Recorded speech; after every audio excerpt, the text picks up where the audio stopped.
राजधानी उपकंठ उत्कलमणि सरकारी उच्च विद्यालय रे गुरु पूजन दिवस भाव भक्तिर परिवेश रे समापन हो जाइछि। एही दिवस रे विद्यालयर प्रधान शिक्षयित्री मानस मनस्विनी दास का सभापतित्व रे गुरु पूजन दिवस पालन करा जायतिला।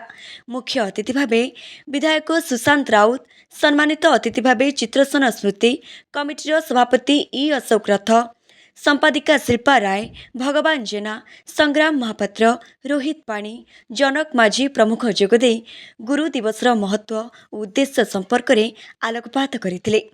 अन्यमानक मध्यरे चिरंजीवी परिडा, संध्याराणी परिडा, संयुक्ता परिडा, सुनंदा बळ, रश्मिता पाणिग्राही प्रमुख उपस्थित थिले। 9 जन अवसरप्राप्त शिक्षक शिक्षयित्री को तांकर जीवनव्यापी साधना पुरस्कार और अधुना समस्त शिक्षक शिक्षयित्री को सम्मानित करा जायतिला। कार्यक्रम को स्मृति कमिटीर आवाहक निरंजन परिडा, रमेश जेना, राजेंद्र दास प्रमुख परिचालना करथिले।